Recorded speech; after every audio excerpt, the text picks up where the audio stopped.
Most of the ocean is still shrouded in mystery, whether we're talking about dark corners or creatures that are hiding in the depths. But sometimes, it gives us a peek into scary things it hides in its cold, dark depths. Like when you hear on the news that there are some deep-sea creatures washed ashore after a powerful storm once again. Some just look weird, while others are real monsters that live at depths of more than 3,300 feet.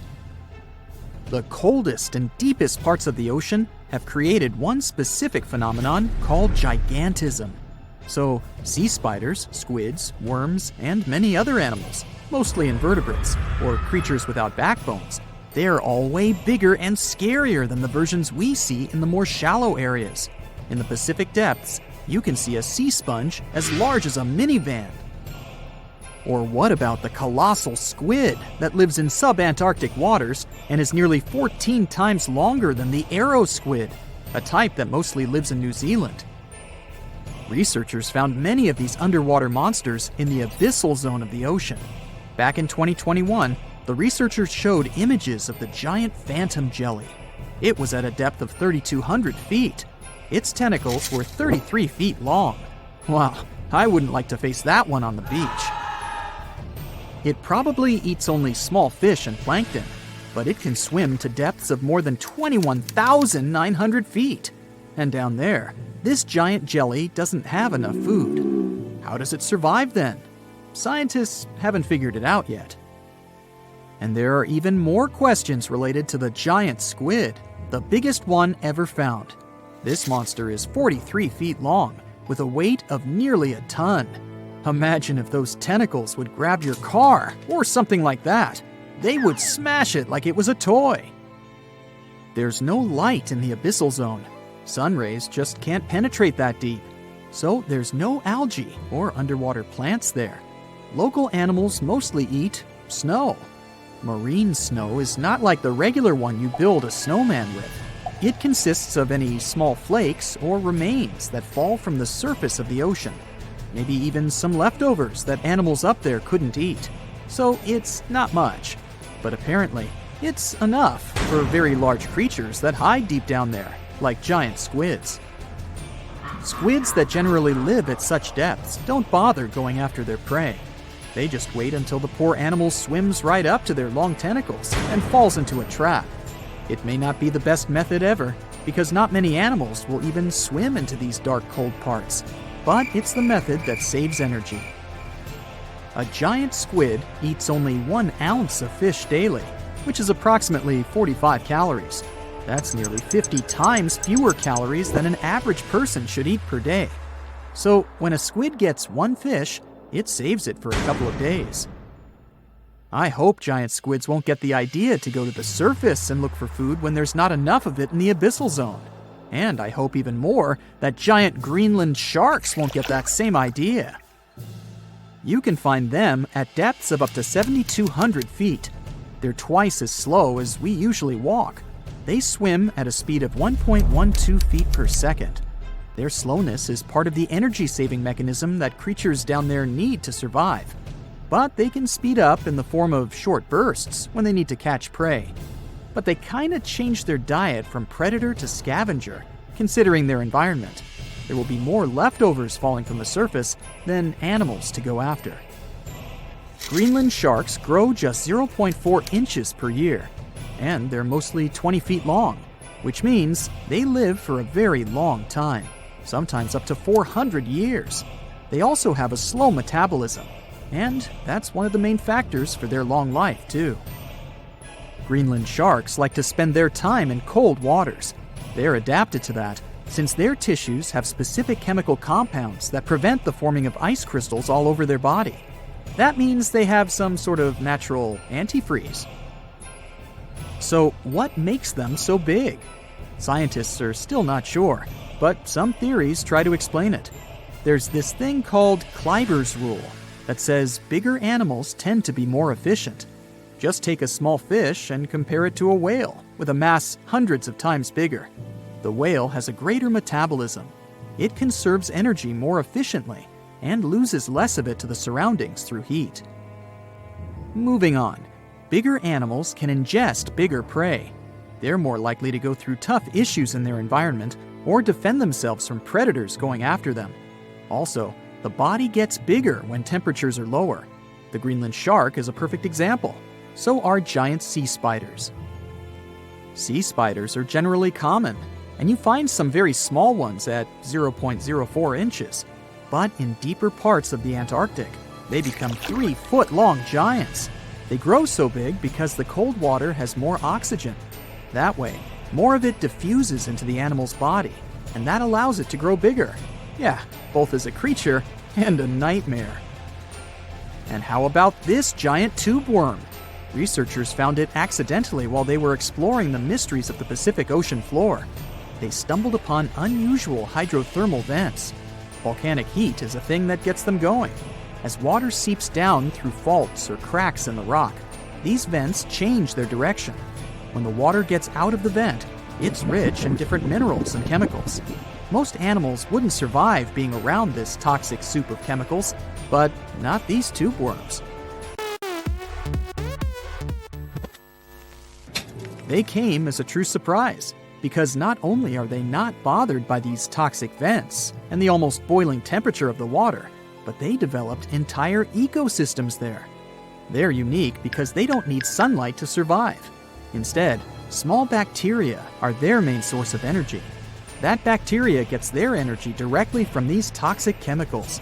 So it's not photosynthesis, but a process called chemosynthesis. And these tube worms don't have mouths. These bacteria live inside them. Strange story, huh? Plus, these scary worms reach up to 8 feet. Giant isopods are no better either. They lurk at the depths of the ocean of 1,640 feet or more below, far away from the sunlight, looking like some monstrous wood lice. They spend most of their time on the seabed, hoping to find some food falling from higher levels of the ocean. Check out their small hooked claws at the ends of their legs. Isopods use them to remain more stable while moving around the ocean floor. Since there's no light, they have long antennae that help them feel their way around. These sensory antennas are about half the length of their body. Giant isopods have pretty big eyes compared to their body size, too. They can grow over 12 inches from head to tail. And these fellas are really patient. Remember how we said animals down there rarely get food? Sometimes they need to wait for years to get a proper meal. That's why their metabolism is amazingly slow. 5 years later. They can go for 5 years without eating anything. Imagine that. I get hungry just talking about this. In 2006, a biologist did research to compare the differences between the shallows and the deep sea regions. He realized the deep sea mirrors the island rule. First, isolated parts of land develop biodiversity you won't find anywhere else. Second, small-bodied life there grows much bigger when it's isolated, compared to life on large land masses. Resources are limited, but also competition and predators. And we don't know much about these deep-sea creatures. It's too expensive and too complicated to carry out such research, so we'll just wait for more raging storms to show us at least part of the monstrous world cold ocean depths hide. The deeper you go, the creepier they get. You're about to travel to the darkest ocean depths and check whether this claim is true. Are the creatures living there as scary as people think? You go 120 feet down underwater. Pay close attention to the bottom under your flippers. Oh my, what's that terrifying face half hidden in the sand? That's the northern stargazer. You can meet this fish in the eastern United States. It buries itself in the sand until unsuspecting prey gets near. Then, the nightmarish creature electrically shocks the poor animal and dines on it. You are moving deeper to 240 feet under the surface. That's where you spot a colorful, puffy creature, no more than 1 foot long. It's the sarcastic fringehead. At first, the fish seems to be harmless. Only unless it's provoked. When this animal is agitated, it opens its huge mouth to fend off predators. This defense tactic is a sight to behold, both surprising and frightening. Luckily, the fish is no threat to people whatsoever.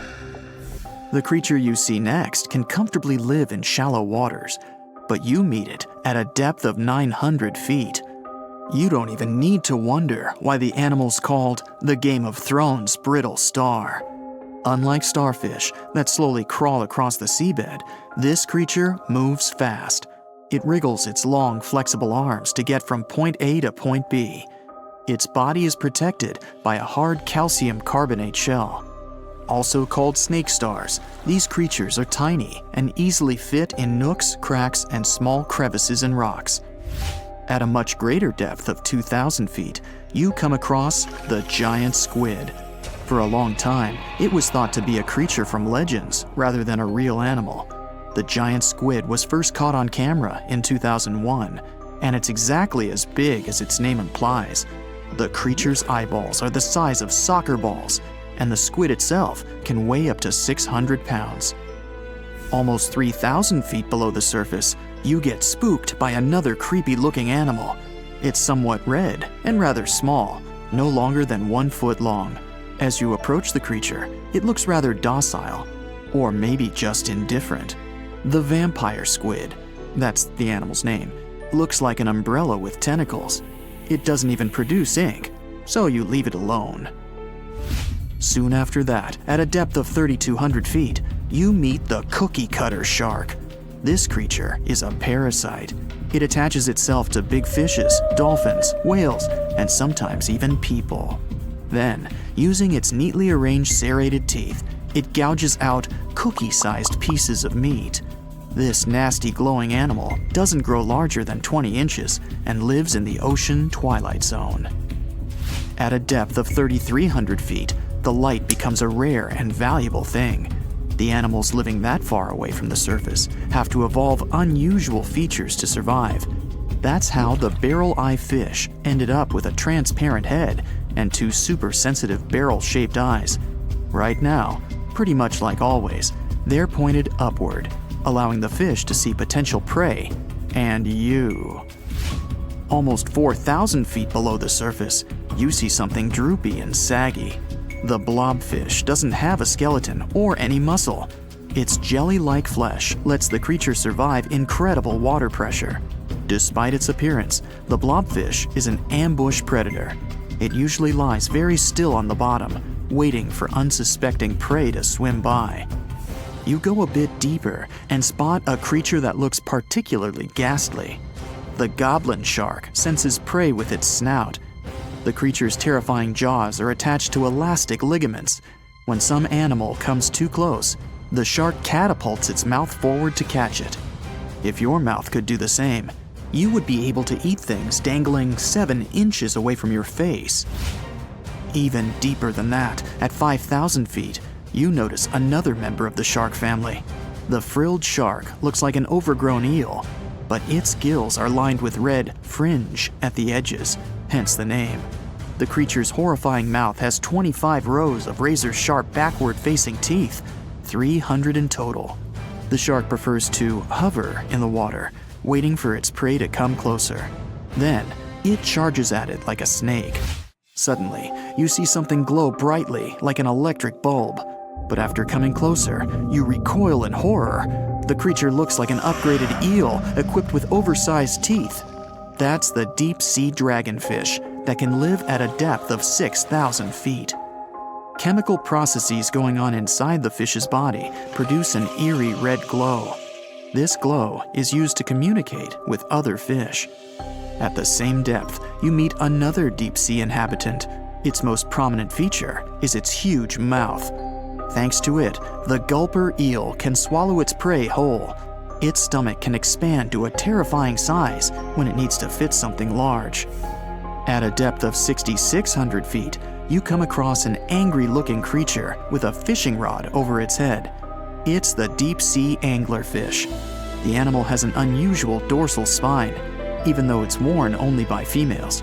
It protrudes above their mouth and has a lure on its tip, some luminous flesh that baits prey. The anglerfish has such a big mouth and its body is so pliable that it can swallow animals twice its own size. You're 7,000 feet down when you see another fish that's glowing in the dark. The black dragonfish is a sly creature. It has its light-producing organs arranged along its belly.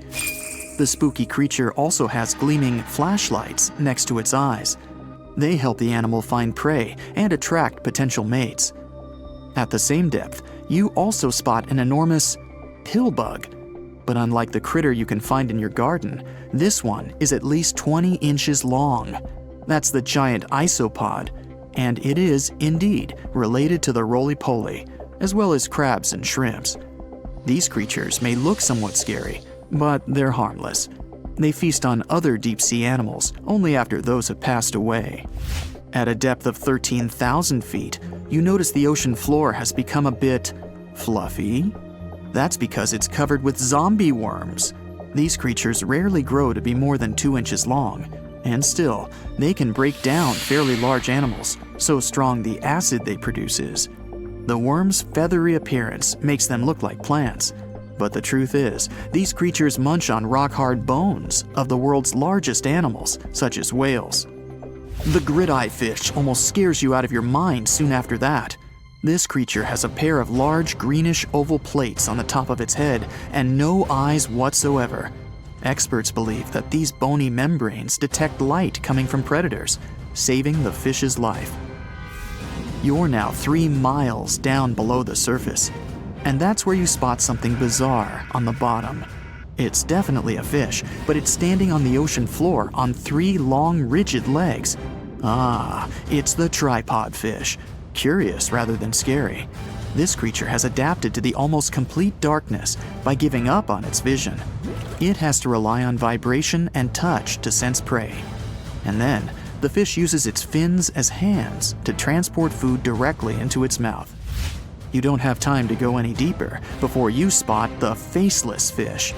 This slightly off-putting creature has no eyes, and its mouth, smiling a Mona Lisa smile, is underneath its body. For the first time, the faceless cusk, which is the creature's official name, was seen more than a century ago.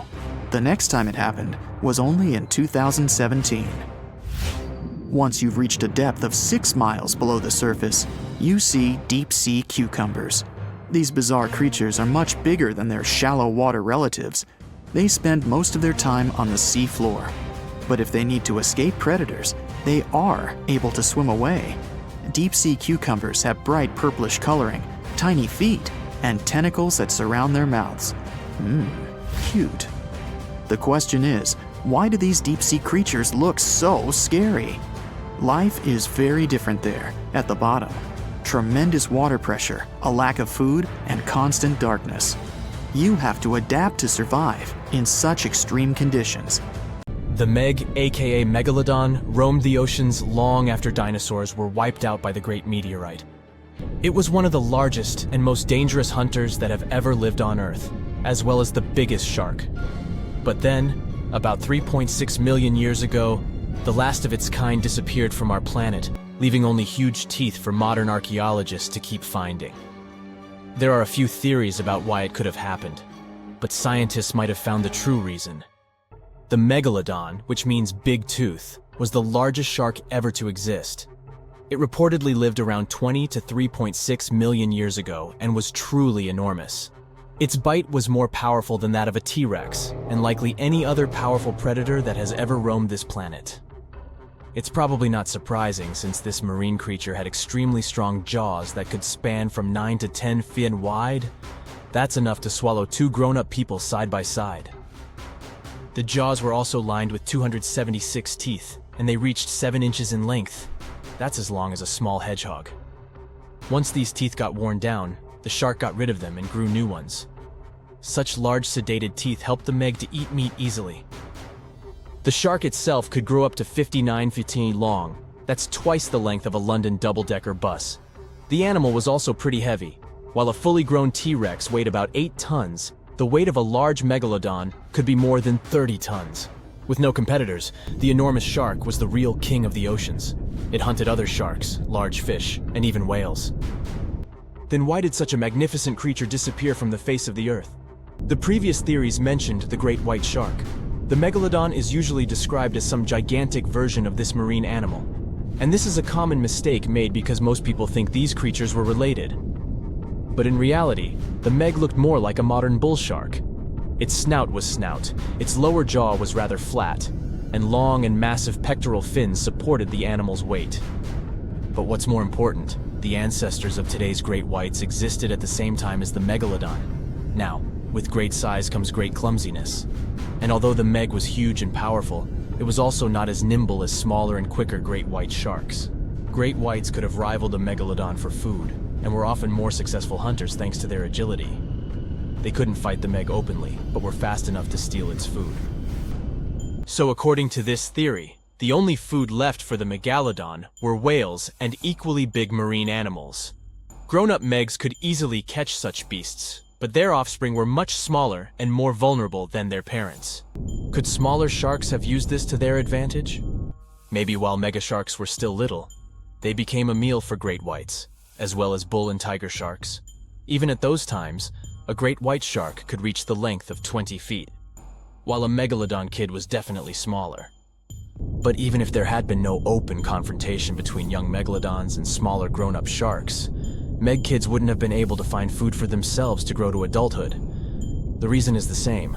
The population of other sharks was growing, and they were rivaling each other and the Meg for convenient food. The more great whites and other sharks appeared in the oceans, the less food remained for young monster sharks. Eventually, they probably starved. But it's just one of the theories that try to explain why the Meg went extinct, and here's another one. A new study has shown that the Meg was most likely a warm-blooded predator able to regulate its body temperature, and that might have been the reason why this species disappeared with time. Scientists analyzed isotopes of the tooth enamel of the Megalodon and concluded that the animal could easily maintain a body temperature that was around 13 degrees F warmer than the temperature of the surrounding water. Such a temperature difference is much greater than what other sharks living at the same time as the Meg had, and it's large enough for the ancient predator to be classified as warm-blooded. These days, most fish are cold-blooded. Their body temperature is the same as the surrounding water, but some sharks, like mackerel sharks, keep the temperature of all parts of their bodies a bit warmer than the surrounding water. But it doesn't make them completely warm-blooded because they simply store heat generated by their muscles. And in mammals, body temperature is regulated by a special region of the brain called the hypothalamus. Anyway, the Meg's warmer body allowed the animal to move faster, deal with cold water better, and spread out all over the world. But eventually, it might have led to a disaster. The Megalodon lived during the Pliocene epoch, pronunciation. It began approximately 5.3 million years ago and finished 2.5 million years ago. During that period, global cooling occurred. It also caused the changes in sea level, which the Megalodon probably didn't survive. The main problem for the predator was to maintain an energy level allowing its body temperature to remain elevated. But to do it, the animal had to eat a lot, and I mean it. But it was a challenging task in a time of changing marine ecosystems, and while competing with newcomers, such as the great white shark. If this theory is true, then the amount of energy the Meg had to use to remain warm could have contributed to its extinction. This new information is very important to us. It shows that many marine predators in modern oceans might be experiencing the effects of ongoing climate change too. By the way, have you heard that there have been several cases when people were sure they had seen the Meg? Or at least some similar extremely large monsters. And these sightings happened relatively recently. For example, in July 1916, the New Jersey coast of the US was terrified by a series of shark attacks. They happened during an oppressive heat wave when hundreds of beachgoers tried to find shelter from the heat near the water. People described the culprit that had caused all that havoc as a giant shark, much bigger than any regular one. Since then, scientists have been debating which shark species was involved in those accidents. The most popular guesses have been the bull shark and the great white. A picture of a huge shark roaming the Pacific Ocean not far from Guadalupe Island appeared in 1999.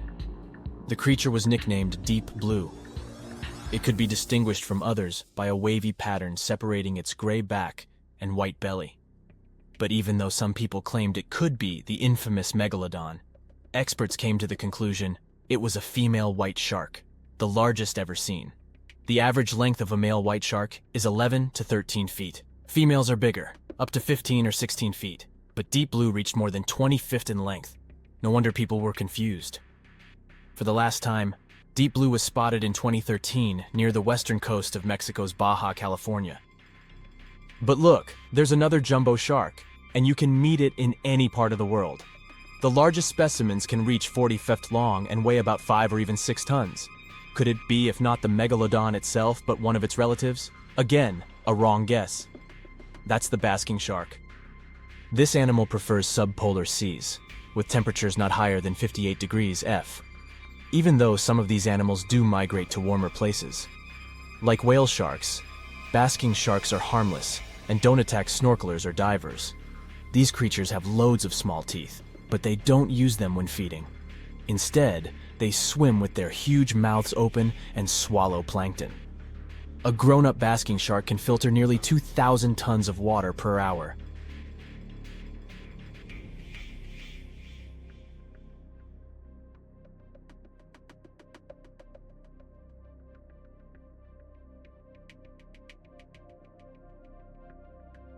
The Bermuda Triangle is one of the most heavily traveled shipping routes in the world. Some skeptics believe that this fact solves the Bermuda Triangle mystery. Statistically, the busier the area, the higher the frequency of accidents and disappearances. While this makes sense, it's not the frequency of disappearances that's responsible for the mystery of the Bermuda Triangle. It's the lack of explanation or wreckage found. On his very first voyage to the New World in 1492, Christopher Columbus sailed through the Bermuda Triangle. Columbus reported that one night, when he was on the deck of the ship, he noticed a giant light appear in the distance, unlike anything he'd ever seen before. Columbus looked at his compass for direction, and it gave off erratic readings. You might have noticed that the Bermuda Triangle doesn't appear on any world map. This is because official institutions refuse to acknowledge that the area actually exists.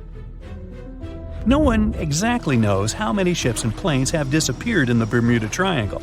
The rough estimate is 50 ships and 20 planes. Most of the time, the disappearances had no explanation and no wreckage has ever been left behind. When the TBF Avenger planes went missing, a massive search operation was conducted. Boats and planes searched the Bermuda Triangle for any signs of the aircraft. One of the boats searching was a PBM-5 Mariner airboat. The airboat took flight at 7:27 p.m. and called in a routine radio message 3 minutes later. Then, it was never heard from again. No trace was ever found of the rescue airboat or the 5 Avenger aircraft. A huge investigation was launched into the disappearance of all these vehicles, but nothing was ever discovered. The Bermuda Triangle is home to some pretty intense and unexpected weather. Storms build up quickly and unexpectedly, then disappear soon after. If you blink, you might miss it. This could explain why few distress signals are issued. Pilots and sailors never saw the weather coming. A popular theory suggests that rogue waves are responsible for the many disappearances. Rogue waves are called extreme storm waves by scientists. They occur when different weather patterns take place at the same time and cause large, unexpected waves that reach up to 100 feet tall. Witnesses say that the waves look like giant walls of water. These waves could explain why ships go down fast and without leaving any trace. Just off the coast of Japan, you'll find the Bermuda Triangle of the Pacific Ocean. They call it the Devil's Triangle. Between 1950 and 1954, 9 ships disappeared in this area without leaving a trace. The ship Kaiomaru 5 was sent to investigate these unexplained disappearances when it also vanished. After this incident, the Japanese authorities labeled the area as a danger zone, and sailors were encouraged to avoid it. Some people blame all disasters on the extraterrestrial paranormal activity. Others suppose it's all about raging natural phenomena. Some scientists believe the cause of anomalies is the environmental changes. Also, there's a really high concentration of methane hydrates on the bottom of the ocean in the Pacific Bermuda area. This gas tends to set off, and when it happens, bubbles start forming on the surface of the water. These gas eruptions can interrupt the ability to float and can easily sink a ship. Because of this chemical reaction, there won't be even a trace left. Underwater volcanoes are said to be another possible explanation for the Japanese Dragon's Triangle. In fact, they can take down even small islands. Luckily, nobody lives there. It's a pretty common thing in this area that some of them disappear underwater and others appear out of the blue because of seismic activity. You'll never find the Dragon's Triangle on any official map of the world, so nobody's quite sure about how large it is in reality. In July 2015, 2 teenagers disappeared after setting sail off the coast of Florida. There's some mystery about what the 2 teens were really getting up to. They told their parents that they were just going to fish, but they told their friends that they were crossing to the Bahamas. Shortly after they left, a line of thunderstorms moved towards the area, and the boys were never heard from again. A massive search was conducted, but sadly, nothing was found. 1 year later, the pair's boat was found off the coast of Bermuda with a broken iPhone and some personal effects left inside. One of the most popular and bizarre theories trying to solve the Bermuda Triangle mystery comes from Charles Berlitz. He insists that the area is home to the lost city of Atlantis.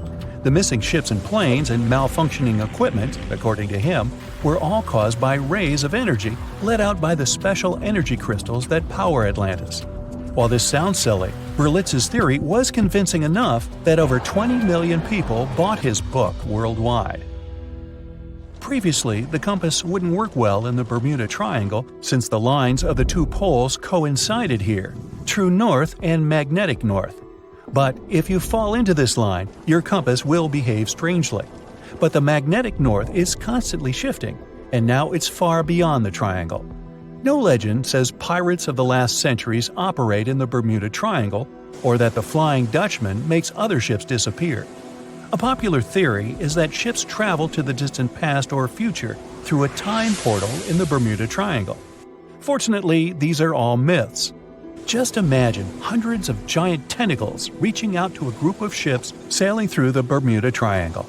In the past centuries, they could easily sink an entire fleet, since the ships were made of wood and were lighter. Squids wrapped decks with their strong tentacles, made holes in the ship's hulls with their sharp beaks. Toothy suction cups could break the masts and tear the sails. The water was filling the holds and slowly rising to the deck.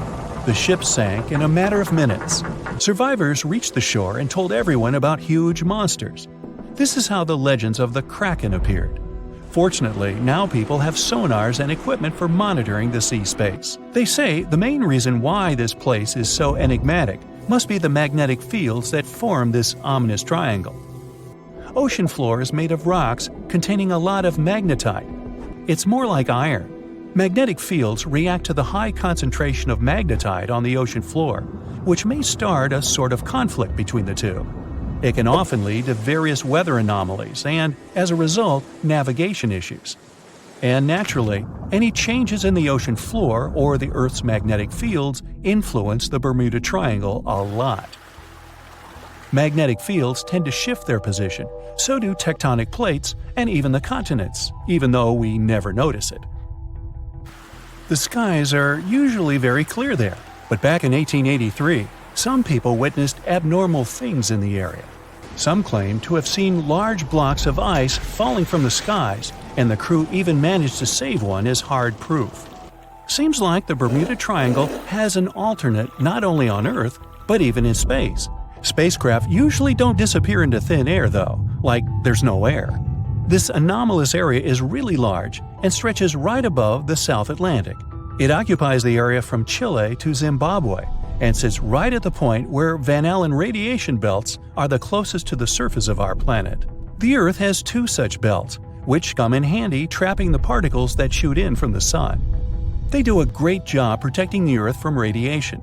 The magnetic field there is lower, so it allows the Earth's radiation belt to come closer to the surface.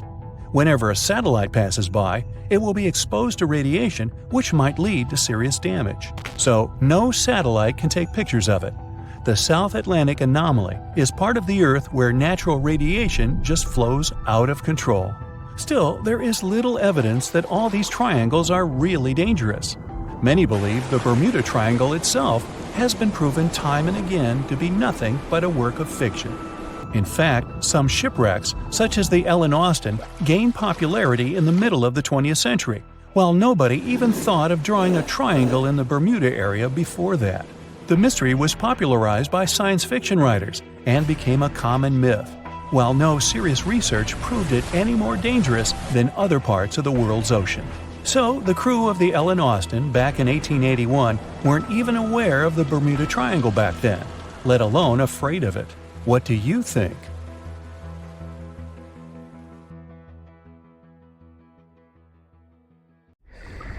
If you could dive right into the mysterious darkness of the ocean depths, who knows what you'd come upon? Legends that are hundreds of years old mention some giant sea monsters hiding deep down below the ocean waves, like the kraken, the Loch Ness Monster, the Hydra, Leviathan, and so many more.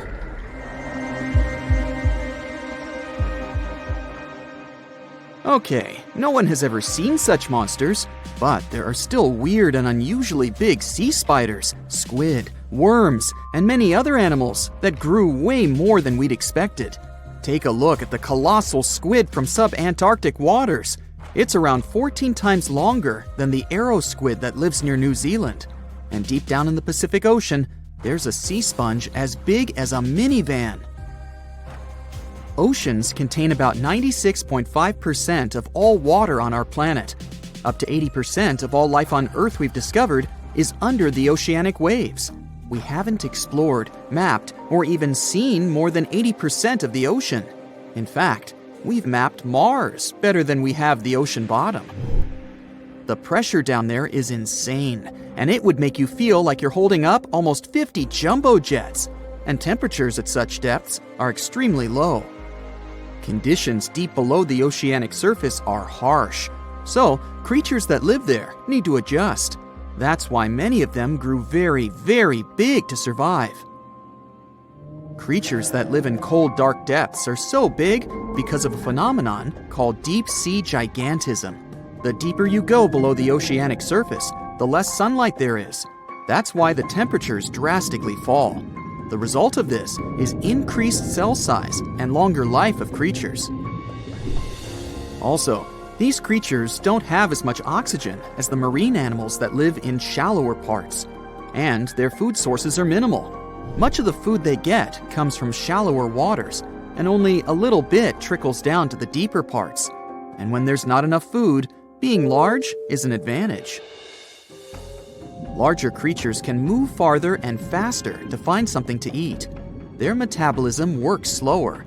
They don't digest the food that fast, so they can store food and conserve energy for hard times when they can't find anything to eat. They don't need to regulate their body temperature either, which also helps them save some energy, which they can then transfer to other body processes. They mature more slowly and later than those living in shallow waters. The majority of fish species that dwell in deep waters live 30 years or even more. Orange ruffy fish, on the other hand, live up to 150 years. This fella grows 24 feet in length and weighs up to 1.5 tons. But it grows to be so big for centuries. They start looking for partners when they're 150 years old, and they can also live this long because there are not so many predators at such depths. Also, there are no humans or other things that can disturb them or endanger their existence. At such depths, the environment is pretty stable, so many animals there are like living fossils, because they probably haven't changed in millions of years. The first 650 feet of the ocean's depth are considered to be the open ocean. The majority of the marine life we've discovered lives there, since that's the area the sun can still reach. And then, as you continue going deeper, you reach the Twilight Zone. It seems like nothing lives there. But at about 820 feet, you see a small oasis of ancient life blooming. For example, there are sea lilies, animals that have been living at such depths unchanged for millions of years. Coelacanths, another living fossil, have been living in the ocean for more than 360 million years. Hagfish haven't changed in a very long time either, for over 300 million years. This creature lives at depths of 5,500 feet. They evolved before the rest of the vertebrates, which is why this is the only living animal without jaws or a spine, even though it still has a skull. Deep-sea creatures can't survive in shallow waters. They've evolved to live in depths under bigger hydrostatic pressure. Humans and other organisms that have internal spaces filled with gas would end up crushed if we could go to such depths. That's why deep-sea divers always need to wear special dive suits designed for surroundings with higher pressure, even though they're not going that deep to the areas where these giants live.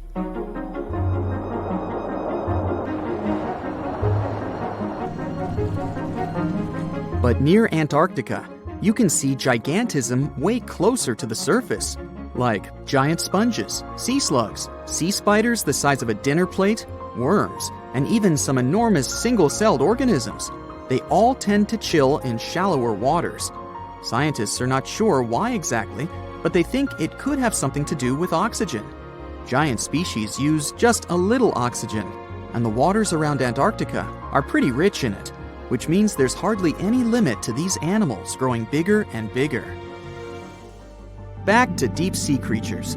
As mentioned, they had to adjust to strong pressure, so they almost don't have any air gaps in their body at all. They're mostly water-based, and since water is incompressible, which means it's not something you can compress, it helps them stay unaffected at such high pressure. But because of all that, if they were to go up towards the surface, they'd probably swell up, maybe even explode.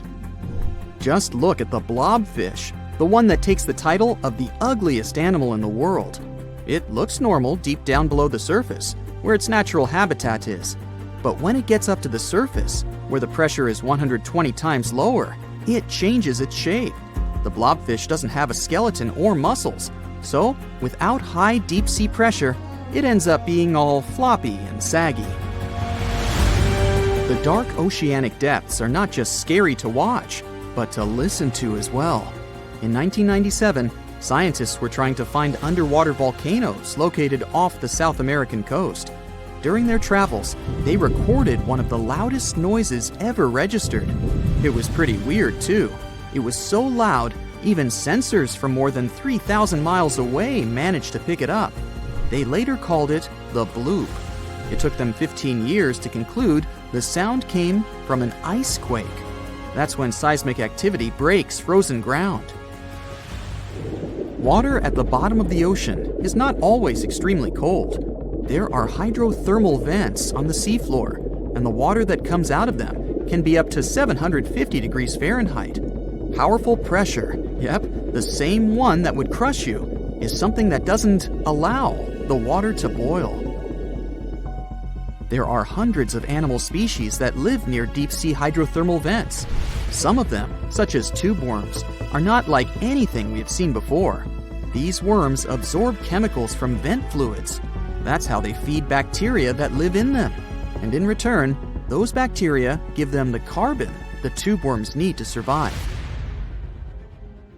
2/3 of all of the coral species scientists discovered live in dark, deep, and extremely cold parts of the ocean. Some even live in parts that are 3 miles deep. They can survive at low temperatures, such as 28 degrees Fahrenheit. Some of these cold water corals are more than 8,000 years old. They form amazing structures that can rise up to 115 feet tall. The deep is not just a mysterious world of unusual creatures. The landscape under the oceanic surface is magnificent too. The canyons hiding there make even the Grand Canyon seem small. For instance, check out the one located in the Bering Sea, the Jemchug Canyon. Its vertical relief is more than 8,500 feet deep. That's huge. The largest ocean waves are not the ones you can see from the shoreline. They occur under the surface, and they're called internal waves. They take place between two water masses that have different densities. They travel at speeds of thousands of miles per hour and can be 650 feet tall. Many terrifying animals live deep beyond the waves, like this vampire squid living 3,000 feet below the surface in almost complete darkness. This animal has a cloak, like a vampire's. That's why it's called the vampire squid. Deep down at the bottom, it can't use ink to defend itself. So this animal has developed an unusual tactic. It glows slightly to scare away predators. If this tactic fails, the vampire squid can turn its body inside out, revealing tiny spikes. When you translate its scientific name, Vampiroteuthis infernalis, it literally means vampire squid from the nether. Despite its terrifying looks, it's a harmless ocean animal. This previous creature was not from space, but this object definitely is. Before Elon Musk found a way to reuse rockets, NASA would simply drop old ones after launching astronauts into space, most of the time in the ocean or deserts. In 2012, Jeff Bezos launched a mission to find the Apollo 11 rocket. They found it by using sonar, but it was in terrible condition. It was sitting on the bottom of the ocean, not far from the predicted site. They were able to rescue the engine and reconstruct 2 of them. The most famous lost city is Atlantis, but sadly, we still haven't discovered it. However, Heraklion was also just a myth until one British pilot saw something that looked like a city while flying over the Mediterranean Sea. He reported it, and 60 years later, a group of divers went there. They were shocked when they found an entire city underwater. It was loaded with artifacts that could tell us a lot about the history of the place. Now it's one of the best underwater archaeological sites in the world. It's believed that the rising sea caused the whole city to go underwater. The Titanic sank in 1912. The wreck was claimed to be officially discovered 74 years later. In reality, though, a fisherman found the Titanic 8 years earlier while fishing in the Atlantic Ocean. He was pulling out his net when he spotted a head stuck in it. Luckily, it was just a doll's head. Years later, after the fisher had passed away, his son sold the doll to a doll collector. She did a lot of digging and research on every person who had a porcelain toy on the Titanic. She found the owner of the doll. Ava Hart was on the Titanic and had a doll with her. Ava survived the catastrophe by a miracle, but her toy didn't. Hart even wrote about the doll in her journal, and every detail matched the toy found by the fisherman. The tripod fish lives deep in the abyssal zone, around 20,000 feet below the surface. It's adapted to such immense depths and uses its tripod fins to stay still on the bottom. This creature doesn't have big eyes, but even if it did, these eyes would be useless in the darkness. Instead, the tripod fish uses its fins like antennas to detect any movement in the water. This creature doesn't have much luck when it comes to its love life, so it had to develop unique tactics to reproduce. One fish can be both male and female. The next bizarre creature is the lizardfish. It has tons of razor-sharp teeth, a huge mouth, and really big eyes, which it uses for hunting. All this makes the animal look freaky. The lizardfish lives at depths of around 11,000 feet in the midnight zone, where there is zero light. This freak of nature basically eats everything it can fit inside its mouth, from small fish to other lizardfish. On the other hand, when they see other reptile fish, they probably fall in love instead, because finding mates at those depths is not an easy task. Like the tripod fish, the lizardfish can be both male and female at the same time. When you think of a river, you usually picture it on land. Still, nature is quite unpredictable, and it created a river flowing under the ocean in California. It's running at a depth of around 2 miles. This river has everything that an ordinary river has: sunken logs, trees, and rocks. And despite its uniqueness, it's not the only one in the world. There are also others in the Amazon and Greenland. A terrifying creature was discovered near Angola's coast by a remote operating vehicle. It looks like it doesn't have a head or a body. It was sitting at a depth of around 4,350 feet below the surface. After doing research, scientists concluded it wasn't anything from a sci-fi movie, it was just a cluster of Siphonophores stuck together. In 2015, Some random guy was diving in Caesarea, and something shiny caught his eye. He reached out, grabbed it, and realized it was a gold coin. After that, he examined the bottom and found out that there were many more. He reported the incident to the local authorities, and they concluded that he had found Arabic treasure. The coins were made of solid 24-karat gold and were a few thousand years old, but due to the perfect salinity and temperature, they looked brand new. The coins belonged to a ship carrying cargo. It was caught up in a storm and unfortunately sank.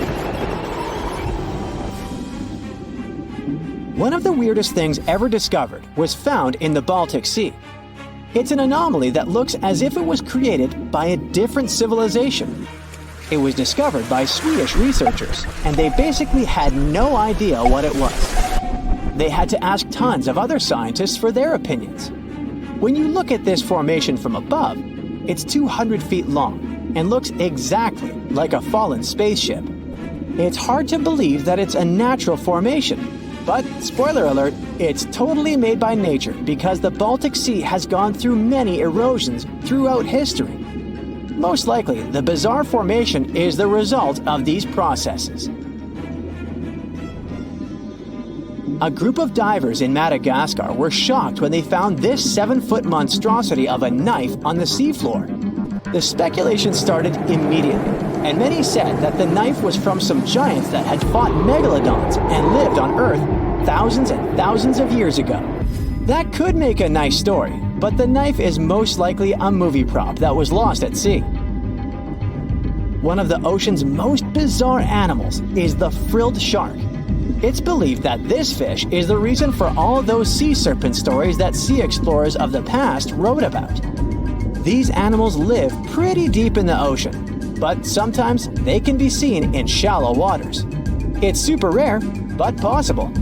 The frilled shark has a big mouth sporting around 300 teeth. It also has a long body that looks like a lizard's, and it is truly a unique species of shark. Its prey can be half of its size because this shark's stomach is like that of a snake, and it can swallow huge fish or crustaceans. Spotting a few worms in your garden is no big deal, but after seeing a 26-foot-long one in the ocean, you will make your wetsuit a little wetter. This worm is super rare, and it's completely harmless to humans. It's actually not a giant worm. It's a cluster of zooids that are stuck together in a worm-shaped formation. They usually only eat plankton, bacteria, and other tiny things that can be found in the ocean. Probably the scariest thing in the ocean that is 100% real is the magna pinna, which can be found at crazy depths of 20,000 feet below the surface. This monster looks like an underwater Slender Man, but it's just a squid with really long tentacles that can reach a terrifying size of 8 feet. This guy has only been seen a few times, and basically, we don't know much about this creature so far. You are a marine biologist who is on a mission to explore organisms that live in the deeper and darker parts of the ocean. As you prepare to dive, your ship's object detection system starts beeping. Something within the water is approaching, and it's really fast, and it seems like it's a Megalodon! You try to take your oxygen tank and other diving equipment off to prepare for what's to come. But in the blink of an eye, the Megalodon attacks your ship, breaking it into 2 pieces like the Titanic. You fall into the cold waters of the ocean. You immediately try to swim back to the surface in a panic, but the Megalodon notices you. You know you're not fast enough to escape. As the Megalodon swims towards you, your survival instinct takes control. You curl your body to minimize its surface area and decrease your risk of injury. Then the Megalodon opens its 11-foot wide mouth. The force of the water pushes you against the back of its throat, which is wide enough to fit a small car. Fortunately, you are able to grab onto one of its 276 teeth as tightly as you can until its jaw slaps shut with a loud banging sound. Thanks to that, you don't immediately end up in its stomach. You are in its mouth, standing on its tongue, which is almost larger than a couch. With panic, you try to push your way out of its mouth, but its jaw muscles are extremely strong. You start waiting for it to open its mouth on its own so that you'll swim out. But when it finally does, the water pressure is so strong that it even pushes you further back from its throat. You try holding onto the roof of its mouth, but it is too slippery for you to get a grip on. So you finally end up in its stomach. It's so dark inside there. While your eyes slowly adjust, you start hearing its heart. There is still no oxygen, so you keep your diving gear on. Good thing you didn't get a chance to take it off before.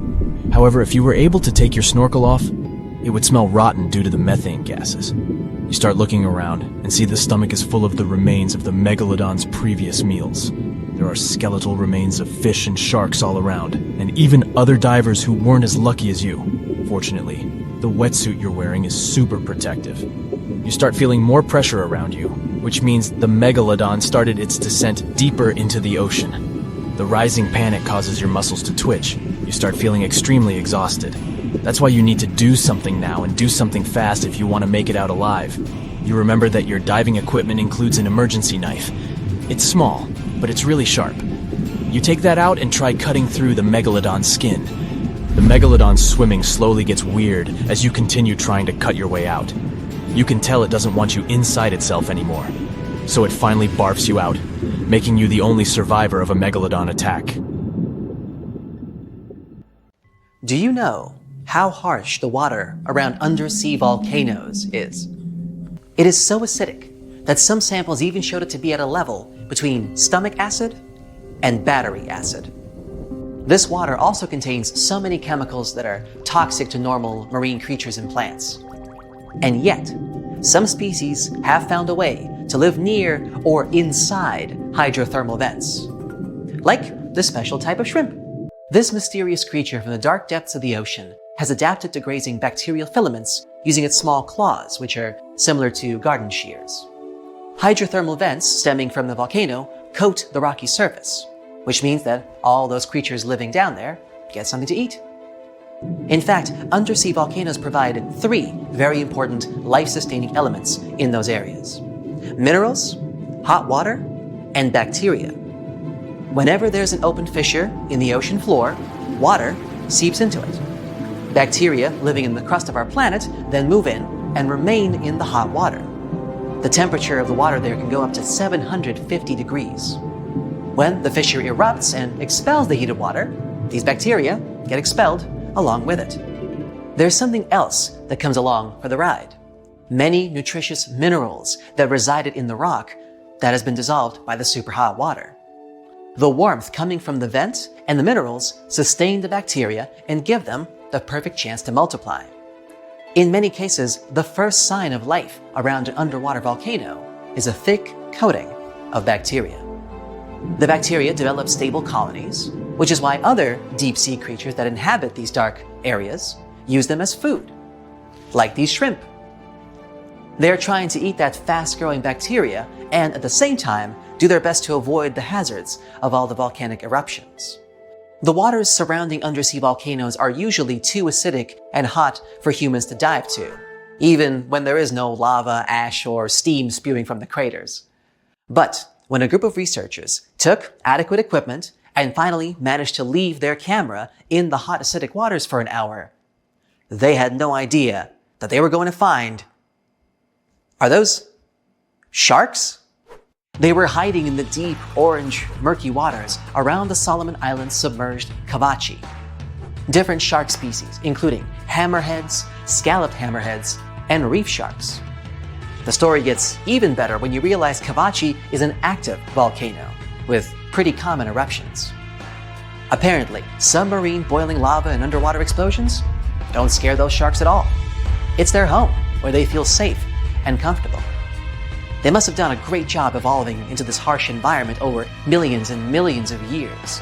So now they can swim through steam and lava without any issue. One of the reasons could be the special pores that they have near their snouts. One of these theories even says if these pores allow sharks to sense changes in the magnetic field of our planet. And sharks need that information for homing and migration, but that also means that they can detect cyclones and hurricanes, thus able to skillfully avoid them and similar dangerous situations in time. Back then, scientists also discovered a sleeper shark about 12 miles from the volcano. It's a specific type of shark that usually lives in the northern Atlantic and Pacific, or in some cases even further south near Antarctica and Australia. Alright, now let's check out this unusual worm. Don't let its rainbow glow fool you. This mysterious creature is actually a scary predator, with jaws usually seen in horror movies. This creep lives 3,900 feet deep, down in the muddy seafloor near northern New Zealand. A team of researchers took a 3-week expedition throughout deep-sea areas in the volcano-rich Kermadec Ridge. This enormous area included 3,800 square miles of canyons, continental slopes, mountains, and hydrothermal vents, parts where undersea volcanoes release gases and hot water. And that's where they found this thing. There are 10,000 species of these worms in the oceans. Most of them have tails and segmented bodies, but they usually look pretty different from one another depending on the area where they live. There is also a tube worm, which we also call the Pompeii worm. This type lives in hydrothermal vents deep down on the ocean floor. The temperature down there sometimes goes over 140 degrees. Up next, we got a snaggletooth dragonfish. A team of researchers found these tiny critters in underwater volcanoes near the coast of Sydney. It's a black fish with translucent fangs that looks way scarier than most fish you'd see close to the surface because it lives in warm, acidic water near undersea volcanoes. Humans rarely get to see these deep-sea fish. Alright, how about a lobster? The Uroptychus squat lobster lives in depths of up to 4,600 feet, mostly somewhere around deep-sea coral. They're called squat lobsters because they look similar to true lobsters but are flattened in shape from the top and bottom. They don't go around carrying their shell with them, but their carapace is flexible and soft enough so they can squeeze their body into small crevices. When they do this, they leave their long, sharp claws exposed so they can keep unwanted visitors away. It's hard and dangerous to directly go into dark ocean depths and study underwater volcanoes, so researchers came up with a new way to do it. They study deep-sea coral. As they develop, the skeletons of black corals contain a record of the noble gases in seawater. This helps scientists collect information on volcanic activity near these corals. Check out these unusual yellowish creatures known as snake stars. Researchers saw them on an undersea peak at a depth of 4,000 feet. They spend most of their time wrapped around coral branches. That's where they can easily capture food particles from the perches around them. Volcanic vents themselves hide some very pretty unusual creatures, such as these small, hairy, red-eyed crabs, too. They live among rocks on the summit of seamounts in dark depths of up to 3,000 feet. There are crabs that live even deeper than that, 1.5 miles, on the ocean floor near Antarctica. They got their nickname Hoth crabs because of their hairy chest and are part of a lost world of deep-sea creatures that live around volcanic vents at great depths. Big male Hoth crabs spend most of their time highest on the mineral spires of the vents. That's actually the closest to the hot fluids that go out of them, where smaller male crabs live at the base of the mineral spires. After they get together, females crawl away, looking for the warm fluids that seep from the sea floor. They are rich in minerals, but they can be toxic to their young, so they need to get far away. This way, female crabs move to a safe place and hide from the potential predators, like seven-armed sea stars and big sea anemones. Wow, the cavalcade just never ends, huh? Now these next creatures, the Galapagos snakes, don't live in undersea volcanoes, but it's still fascinating how they've managed to adjust to living on the summits of volcanoes. The Galapagos Islands have 21 volcanoes, and 13 of them are active. It's a unique area with many animal species that you won't find anywhere else on the planet. A wide variety of iguanas, tortoises, lizards, geckos, seals, birds, and sea lions, and snakes that decided to inhabit volcanoes. Also, Alaskan fur seals have been popping up in some unusual locations, like the top of a small island that forms the tip of an active undersea volcano, perhaps? Vents there spew steam, mud, and sulfurous gases. Their surface is covered with huge rocks that exploded out of the vent a couple years ago. This place doesn't look that hospitable, but northern fur seals obviously wouldn't agree. Maybe because there's so much food around this island, like squid and northern smooth tongue, a deep water fish. Because of the ease with which they can gather food, it's much easier for them to take care of their young. And check out this giant woolly rat. It lives in the rainforests that surround the extinct volcano called Mount Basavi. Its crater is 2.5 miles wide. There are high walls around the volcano, and at first glance it seems like nothing interesting has been going on here, except for some unusual creatures, like this large fluffy animal that kind of looks more like a beaver than a regular rat. It's 32 inches long from nose to tail and weighs 3.5 pounds, and is one of the largest rats in the world. They have a silver-gray coat, and researchers think that they build their nests underground. These rats eat roots and leaves. This extinct volcano is in New Guinea, which is known for its over 70 species of mice and rats. So these woolly rats have obviously adjusted through generations and evolved to live in these unpleasant conditions. There are plenty of fish in the sea. Some of them look totally like Nemo or Dory. Then there's the butterfly fish and fancy guppy, which is indeed really fancy. And then there's... What on earth is that? I would definitely not pay for a diving experience to see this guy. The anglerfish has the unofficial title of the ugliest animal in the world, but I wouldn't dare to break that news to it. There are more than 200 species of anglerfish currently swimming somewhere in the gloomy depths of the Atlantic and Antarctic Oceans, up to a mile below the surface. Some of them prefer different living conditions, the shallow tropical environments. Different kinds of anglerfish vary in shape and size, from the famous black sea devil to frogfish, monkfish, footballfish, goosefish, batfish, and sea toad. The larger ones can be half as long as a full-sized bed, but most are less than a foot long. Since the choice of meals where these guys live isn't that huge, they had to come up with a unique hunting strategy. They don't waste their priceless life energy on following prospective prey. Instead, they use a piece of dorsal spine that sticks above their mouths like a fishing pole, hence the name of the fish. There's a sac of bioluminescent bacteria that glows brightly in the dark at the end of that rod. The light lures prey, and all the anglerfish has to do is wait, and then enjoy its lunch delivered right to its mouth. Their bodies are pliable and huge, so they can easily swallow prey twice their size. Deep-sea anglerfish eat whatever they can find. Species that live in more shallow water aren't picky either, and can eat anything from shrimp to snails and small fish. Only female anglerfish have the cool fishing rod feature though. So what about their males? Finding a soulmate deep under the sea isn't that easy. I mean, literally, there's no light down there. Plus, there are frigid temperatures and low oxygen levels. Anglerfish can't afford to go on many dates in those conditions, so they mate for life. And before you go aw about it, I have to tell you, they do it in quite a special way. Male anglerfish are much smaller than their ladies. The contrast is so striking that when researchers first got interested in their love life, they thought those males were actually the offspring, or larvae, hanging out next to their moms. Certain anglerfish male species have receptors that alert them that there's a female nearby. After they mate, the male bites into his woman and stays attached to her head, belly, near her tail, and other areas he can access. While they morph together forever, the female fish gets the male's cells, DNA, and reproductive organs, but loses her immune response cells. The male gets free permanent housing and nutrition. Given the current real estate prices, it sounds like a dream. But that accommodation is shared by up to 8 males, and they can't move out if they ever feel like it.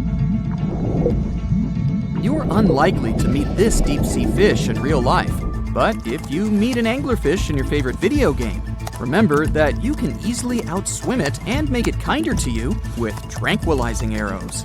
Once you befriend it, the anglerfish can be your scout and help you discover new areas with its bioluminescent pods. Back in the real world, down in the twilight zone of the ocean, about 650 to 3,300 feet down, the anglerfish isn't the only creature you're lucky you'll probably never meet. Many of the locals look like they come straight out of science fiction or horror movies, but that's because they had to adapt to this dark, deep world. I did my best to get you prepared for the creatures you're going to meet, starting with The common fangtooth. They spend most of their lives deep down, but at night, they move toward the surface to snack. These guys are more active than most other deep-sea dwellers. They don't wait for food to come their way, but actually follow it, and then get it with their long, hungry teeth. They don't have a built-in light bulb like the anglerfish, so they've developed a great sense of smell and use as much sunlight as they can get there in the depth to get around. Sometimes, even the shadow of a passing by prospective prey is enough for them to switch to action mode. And though they don't look too charming, they're completely harmless to humans if you ever run into one of these guys. Stoplight Loosejaw sounds like a great name for an alternative band, but it's actually another deep-sea resident with sneaky hunting habits. It has special light-producing photophores under each eye. They emit green and red light like a stoplight, hence the name of the fish. Unlike other fish, these guys hardly ever leave the twilight and midnight zones. Their lower jaw is a quarter of the total body length, and the stoplight keeps it open all the time, hoping to get some lunch. It looks like a ferocious predator, but mostly prefers zooplankton with an occasional dessert of shrimp, krill, and fish. I'm sure you didn't expect to meet a hybrid of an eel and a bird, but here it is! The slender snipe eel has a beak, much like that of a bird, with curving tips. The beak is equipped with tiny hooked teeth that the eels use to catch the antennae of delicious shrimp. And it sure is slender, stretching up to 5 feet and weighing only a few ounces. Scientists don't know all of this guy's secrets, since it's pretty tricky to study in their natural habitat. But it looks like they only produce offspring once in a lifetime, and then pass away. Glass squids like to take it easy in life and literally go with the flow. They're filled with a solution which is lighter than water, so they don't have to make any effort to move around the deep sea looking for food and partners. These creatures are transparent, so they blend into any landscape and don't even cast a shadow while moving. Talk about a great survival tactic. If danger finds it anyway, it can transform into a lumpy ball, pushing its head and tentacles into its mantle cavity. It can also release ink into the mantle and go from transparent to black. The same ink can protect it against hungry whales and seabirds. Another tactic they use to scare off predators is to activate their light-emitting organs around their eyes. I'm getting hungry. Maybe I can snack on this sea cucumber. Ouch, it's moving! So I guess it doesn't belong in a salad after all. These soft-bodied fellows live in all parts of the ocean, from shallow waters to the deep underwater world. Most of them slowly move around with their tiny feet, but some crawl around by flexing their bodies. Sea cucumbers can shed their internal organs when there's a predator approaching. Those sticky organs distract the intruder, and the happy cucumber moves on and just grows the organs back. What's that glistening in the distance? Looks like someone dropped gems in the water. That's a sea sapphire, also known as the most beautiful animal you've never seen. Some males of this type of copepod can change color from deep blue to purple, red, or gold. 1 second later, it's gone. And it's back, shimmering bright. The secret to this magic is that their bodies are transparent and reflect light differently at certain angles. It looks like it's their way of communicating between each other and attracting mates. Female sea sapphires don't have the same superpower, but their eyes are bigger compared to males, probably to spot them from a distance. Males roam wild and free, and their ladies stay in the crystal palaces of strange barrel-shaped jellies called salps. There's a lake in the heart of Asia that holds 1/5 of all the world's liquid freshwater. It's more than all the 5 Great Lakes have together. Even if all the rivers on our planet suddenly changed their direction and set on a mission to drain this lake, it would take them a whole year to finish the job. I'm talking about the deepest lake in the world, Lake Baikal. If you decide to go all the way down to its deepest point, prepare for a journey of almost 5,400 feet. The descent takes several hours. But the rift floor of the lake is way deeper, between 5 to 7 miles beneath the surface. It means it could be even further down than the Challenger Deep, which is the deepest known place on Earth. The amount of water it has would be enough for everyone on Earth to have something to drink for up to 50 years.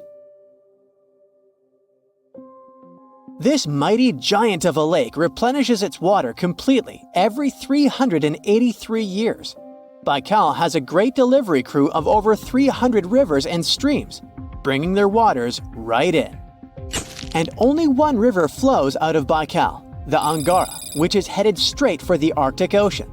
Baikal isn't only the deepest, but also the oldest existing freshwater lake in the world. It formed at least 25 million years ago. It all began when the Earth's crust decided to play Tetris and created the lake and the surrounding mountains. At some point, Baikal must have been just a humble riverbed, but then tremors and fractures shook the Earth, and the distance between the shores got bigger. Water levels rose thanks to the melting glaciers. Then, several lakes formed and later merged into one. Baikal is one of around 20 lakes in the world that are older than 1 million years. And since it wasn't disturbed by glacial periods, it's a perfect research ground for scientists. Its deep-drilled core sediments can tell a lot about the climate of our planet in different periods. Since Baikal is in a rift basin with 2,000 seismic tremors per year, the lake is deepening and still growing in size.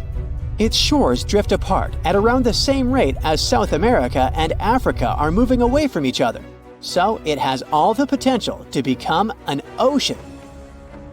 Another thing Baikal has in common with the oceans is that it has water rich in oxygen, even at its lowest depths. This is one of the reasons why the fauna of the lake is so incredibly rich. It's home to over 2,500 various animals and 1,000 plant varieties. Around half of them are unique and only exist in this area, like the endemic algae, the Baikal omul fish, and the Baikal oilfish. There are also some bears, elk, and lynx living on its shores. They must appreciate the fact that the temperatures around the lake are always higher than the rest of Siberia, thanks to its huge water mass. Most Baikal dwellers prefer to stick to the bottom of the lake, but there's one brave guy you'll meet if you decide to visit. Meet the Baikal seal, also known as Nerpa. It's the only true freshwater seal in the world. Nerpa's eyes are so cute it nearly landed the part of Puss in Boots in Shrek. Nerpa in Boots sounds good to me. These huge eyes are there to help them follow their favorite pelagic fish underwater. There are other seal kinds that can handle freshwater or use it to breathe, but these cuties spend their entire lives in it. But wait, how did seals, which are supposed to be oceanic creatures, end up in a lake miles and miles away from the sea? About 400,000 years ago, during the Pleistocene era, these adventurous creatures traveled up the river and drainage systems that connected Lake Baikal to the Arctic Ocean.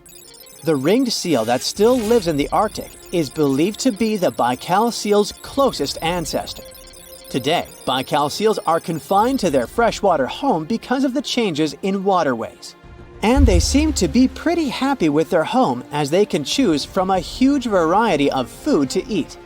The seals mostly hang out in the north and central areas of the lake, but move south in the winter. The lake gets covered with ice, which they use as a chill-out zone, just like their oceanic cousins use rocks or the beach. Since at least 1969, Lake Baikal has had some mysterious ice rings pop up randomly here and there. At some point, they got so big that the astronauts even spotted them from space. The rings usually appear in late April, but can be there in January or May. Scientists couldn't crack the code on how these rings form for a while. They had all sorts of theories, and the most popular involved methane gas bubbles from the lake's depths. But then, scientists noticed that some of the rings were in shallower waters, where gas emissions don't happen. So, an international team of scientists decided to solve the mystery. They traveled to Lake Baikal, drilled holes in the ice, and dropped sensors into the water. In 2016, when they started the research, they heard that 2 vans had gotten stuck in the mysterious ice rings. Once they had analyzed the data from the sensors, it turned out that the secret behind the rings was warm eddies flowing clockwise under its ice cover. The currents were less intense in the center of the eddies, so the ice above them was thicker at the edges. The waters of the lake are so clear that you can see some extremely deep parts up to over 130 feet down. This is thanks to the surrounding mountains that send off melting ice right in. Plankton that live in the lake also helps clean the floating debris. When this crystal clear water freezes, it forms an unusually thick and see-through layer of ice. The wind likes to play sculptor on Baikal and creates one-of-a-kind pieces of art here. It picks up water, which, of course, freezes into the most unusual designs. Frozen bubbles and icicles you've never seen before. The location and geography of the lakes and the cycles of melting and refreezing create the perfect conditions for this ice workshop. And you can even see rocks that seem to be floating. The bottom of the rock freezes to the surface of the ice. Then, the strong winds wear away the surroundings, leaving a perfect pedestal for the rock. If you think the floating rocks look eerie, how about Baikal's version of the Loch Ness Monster? The local Buryat people have a legend about the water dragon master that lives in the lake. A dragon is believed to be the most powerful creature living on Earth in Asian mythology. They believe there are 4 dragons living in the 4 seas, each responsible for one of the cardinal directions. Baikal is the North Sea in this story. The image of this dragon is supposedly etched in ancient petroglyphs on the cliffs of Baikal. There's also a hefty stone slab that looks like a monument dated back to somewhere between the 3rd and the 9th century BCE, depicting a mysterious water monster. Imagine the stories this stone could tell, echoing the whispers of a bygone era and leaving us to unravel the enigma of the Baikal cliffs. The legend says that a local warrior was chasing the dragon. He finally reached the largest Baikal island of Alkan. He was ready to face and defeat the dragon, but the beast turned into a beautiful girl, and they got married.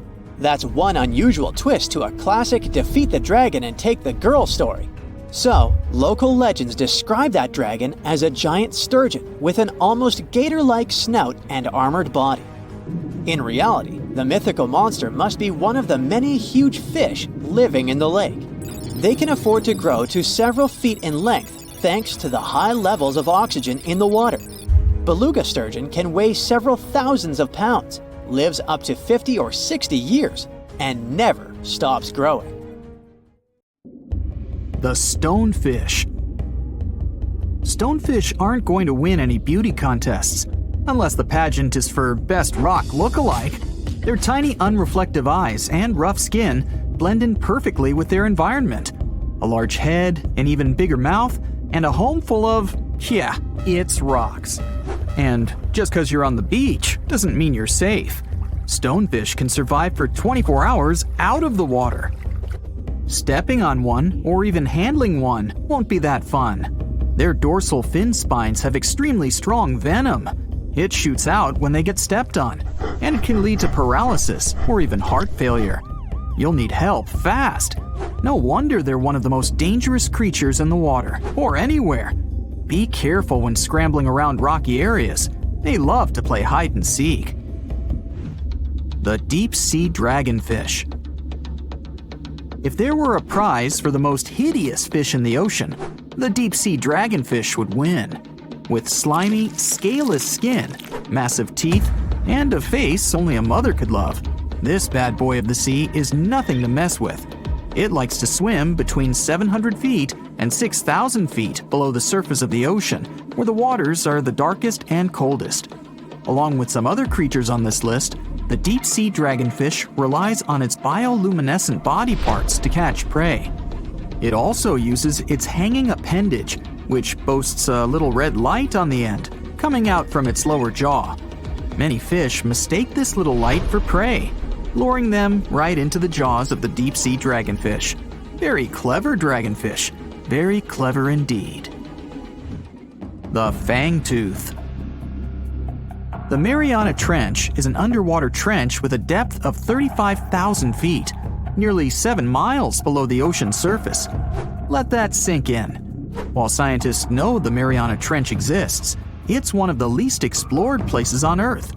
It's also the deepest area of Earth's oceans. And although many creatures down there probably haven't even been seen by humans yet, scientists have had the creepy pleasure of getting to know the fangtooth.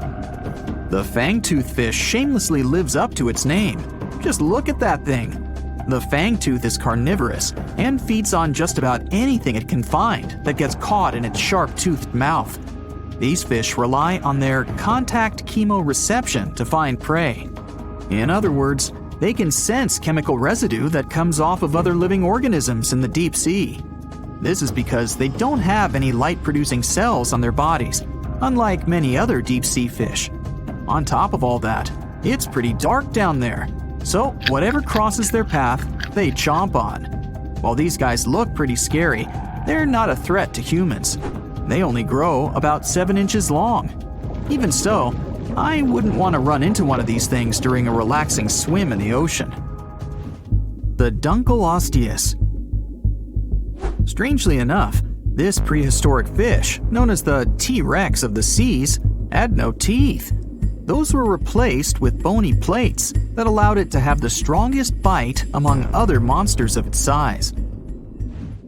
The goblin shark. If you thought the movies about sharks were scary, this next deep-sea creature will make you swear off going for dips in the ocean forever. However, it lives 3,000 feet underwater, so you'll never likely see it face to face. The goblin shark looks like a cross between a shark and a creature from your worst nightmare. These sharks boast a protruding sword-like snout with a jaw that juts out to match.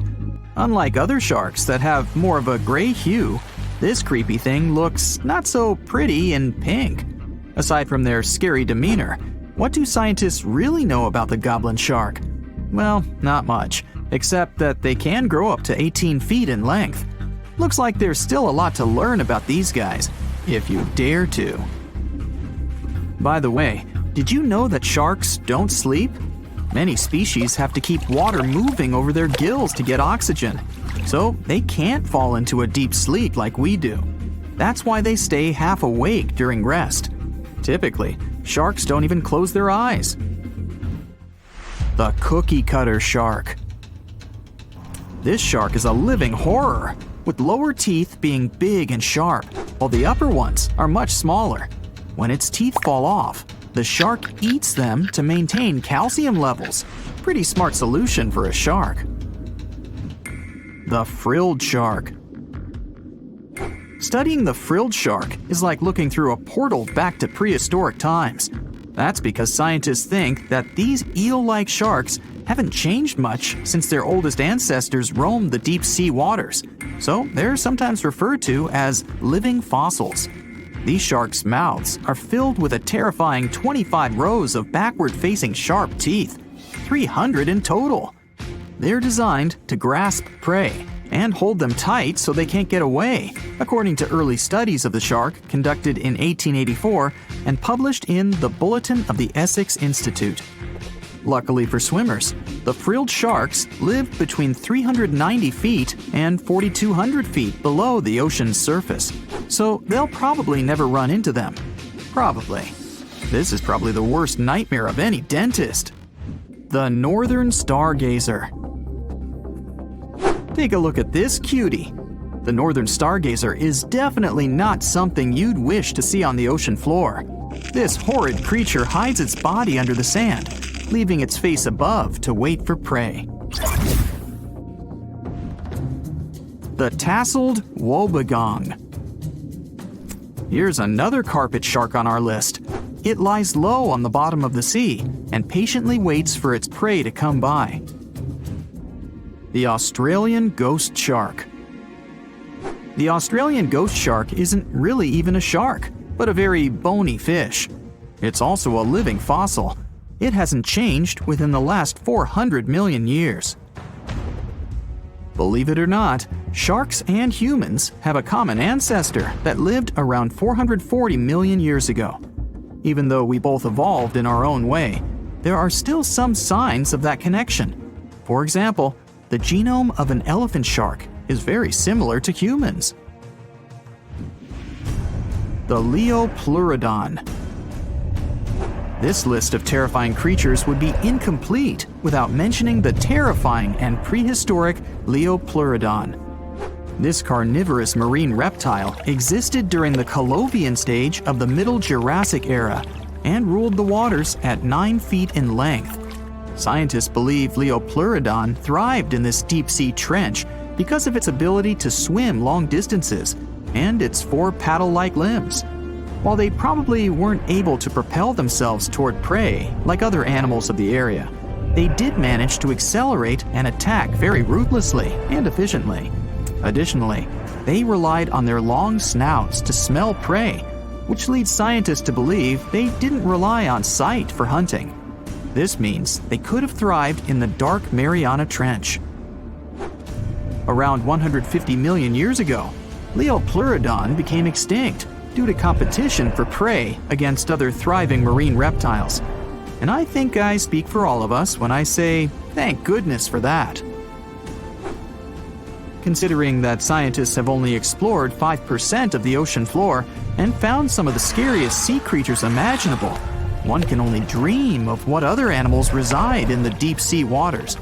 Perhaps it's best to keep them in your imagination. Am I right? The megamouth shark. This shark is a filter feeder, and it's friendly to humans, although its huge mouth can look quite threatening.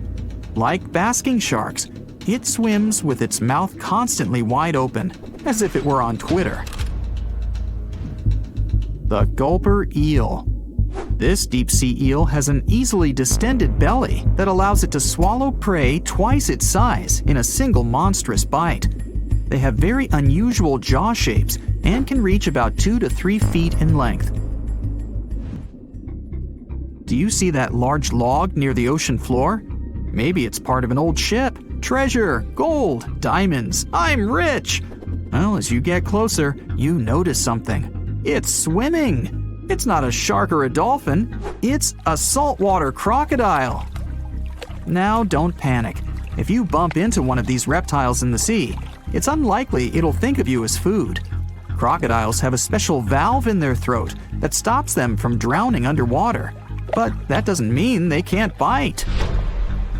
Usually, they're heading to a nearby island, and the quickest way there is to body surf.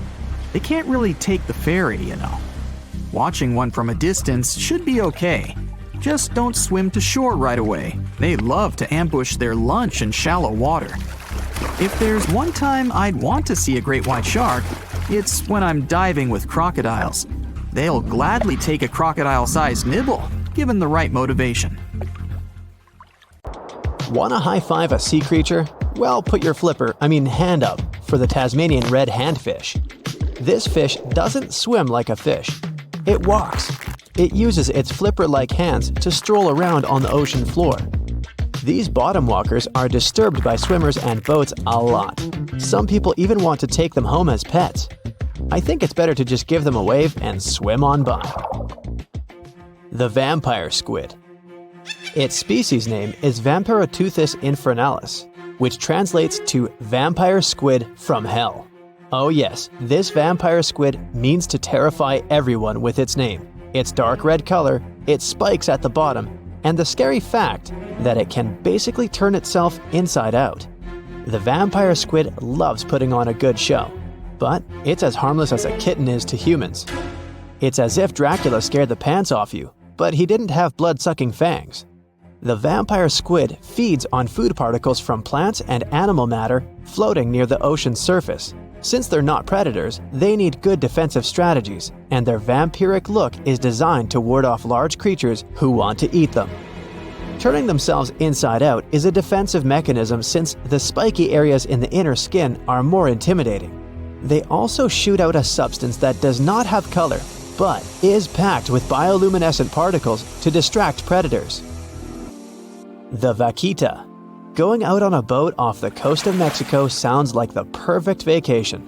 The sun, the blue water, the most endangered sea creature. Wait, what? The vaquita isn't dangerous, but don't expect it to stick around to say hello or sign any autographs. It's incredibly shy. This little cow, that's what it means in Spanish, is one tiny sea mammal. With those black markings around its eyes, it looks more like a sea panda to me. Seeing one should make you feel very special. They're on the brink of extinction, mostly because they got caught by accident in fishing nets. It's estimated that there's only 10 left in the wild. The blue dragon. This little creature looks like something out of a kid's fantasy movie. It's called the blue glaucus, casually referred to as the blue dragon or blue angel. It can be found in many places, the Atlantic, Pacific, and Indian Oceans. It's kind of a mollusk and it only grows to be about an inch long. What you think is the back is actually the mollusk's bright underbelly. It regularly floats on its back so that its blue colors help it camouflage with the water's waves. The blue dragon isn't just pretty, it's also smart. It usually feasts on Portuguese man-o'-wars, also known as Physalia physalis. The blue dragon stores their stinging cells for later use, in essence, stealing their defensive mechanisms. When the blue dragon is threatened, it releases those stinging cells it stored, directing them at an enemy to sting them with more power than the Portuguese man-o'-war would have been capable of. As they can store a huge amount of stinging cells, they can be a threat to humans. So, if you find one, don't pick it up. It's best to admire it from a distance. The barrel-eye fish. If you ever wanted to have Superman's X-ray vision, looking at the barrel-eye fish will make you feel like you gained that superpower at some point in your life without even realizing it. The barrel eye has a transparent head, so you can see how their eyes and brain look inside. This magnificent creature lives in the deep sea. This is the lowest level of the ocean, where strange creatures roam in near-freezing temperatures and constant darkness. They're exposed to water's pressure that's almost 1,000 times that of the surface. If the idea of the deep sea sends a shiver down your spine, stay tuned to learn about another of its creatures later on. The barrel-eye fish can be found in the Atlantic, Pacific, and Indian Oceans. You might be wondering, why oh why would a fish have a see-through head? And that would be a fair question. Since the species was discovered in 1939, it was believed that the fish's eyes were set to see straight ahead and couldn't move. So it was assumed that they had tunnel vision. Scientists Bruce Robinson and Kim Reisenbichler from the Monterey Bay Aquarium Research Institute recently discovered that the fish can move its eyes vertically to see through the top of its translucent head, thus noticing if there are predators or prey nearby. The transparent head also allows more light to enter so they can detect prey better. It's believed that the barrel-eye fish eats jellyfish and small fish species. If you dive in the ocean at night, you might be lucky enough to see how orange ball corallomorph blooms in the dark. But make sure to be quick because as soon as you turn on your flashlight to take a good look, it will retract its tubes back into itself. The Megalodon. The whale shark isn't the biggest shark known to humans. If the entire shark species were a kingdom, the prehistoric Megalodon would be the ruler of the sea. Megalodon roamed the ocean a long time ago. About 15.9 to 2.6 million years back between the early Miocene and late Pliocene eras. While they've long been extinct, people are still amazed to learn about these gigantic sea beasts. Megalodon could reach anywhere between 45 feet to 60 feet in length with jaws more than 6 feet wide. A fossil of a tooth that once belonged to a megalodon measured at 7 inches. Needless to say, I'm pretty stoked that these guys have long been extinct. But there's still some adventurers out there hoping to meet this monster one day. The Dumbo Octopus. This adorable creature, or creepy creature, or however you want to see it, is officially called Grimpoteuthis. More casually, it's referred to as the Dumbo octopus, named after the Disney character. Though Dumbo, the elephant, not the octopus, was teased for his big ears, it's highly unlikely that this adorable octopus gets teased by its water neighbors. They are the deepest living octopuses, living in the deep sea, and you know how scary that place is. They're only about 8 inches tall and spend their days hovering just above the seafloor eating snails, worms, and other food they find in the current or near ocean vents. There are nearly 17 species of Dumbo octopus, and they all have differences in height, color, and body parts. If you can't get enough strange animals, you'll be glad to learn that the deep sea has barely been explored by humans. So, keep an eye out. There are bound to be more fascinating animals discovered in the deep in the future. The sea angel. These creatures might look and sound pretty cute, but their diet is far from sunshine and lollipops. Their favorite food are sea butterflies. They lay mucus traps for them and wait in ambush. The squat anemone shrimp. This shrimp is tiny, only 0.5 inches. It's also known as a dancer shrimp because of its peculiar behavior. When agitated, it raises its bottom above its head and does a little dance. Divers also say it readily jumps on their hands and cleans them. The coconut crab. This guy may look pretty creepy, especially when the sun goes down. Mature coconut crabs are around 3 feet in length. Their preferred foods are coconuts, but they can also hunt down lizards and even large birds. The slender snipe eel. Slender snipe eel is a slim and long creature that's still a mystery for marine scientists. It's 4 feet long and it has at least 750 bones in its spine, which is much more than any other animal in the world. The sea pen. Sea pen is 7 feet long and it has a lot of varieties, but most of them look indeed like a pen or a quill. The similarity is even more striking when the animal has a water-filled bulb that anchors it to the floor. The Persian carpet flatworm. This creature looks indeed like a carpet, despite being very small by comparison. It's only 4 inches long, able to become both male and female. It doesn't really mate with other flatworms. Rather, it fights them for the right to bear posterity. The flamingo-tongued sea snails. Tourists love these extraordinary snails for their pretty colors, thinking it's a shell, but in fact, the shell is quite dull and hidden underneath colorful soft tissues. They eat softer, toxic parts of corals and store their toxins to protect themselves. 450 million years ago, no, I wasn't around then, the sea level was higher, coral reefs started to form, the climate on our planet was stable and warm, not even dinosaurs were around yet. The time when bony and jawed fish we know as sharks appeared. They've been dominating the oceans and making other marine creatures flee in fear ever since. Many of them, like great white sharks, have evolved and adjusted to life in the open ocean as hunters with a pretty high position in the food chain. They're less diverse today than before. One of the reasons is the asteroid strike from the age of dinosaurs. After it reduced the number of shark species, only smaller and deep-water kinds that ate primarily fish survived. They started getting bigger over time. Near the surface, sharks such as makos or great white ones develop faster movements and are somewhat between gray and blue to blend in with their surroundings. The epaulet shark can even walk on the land.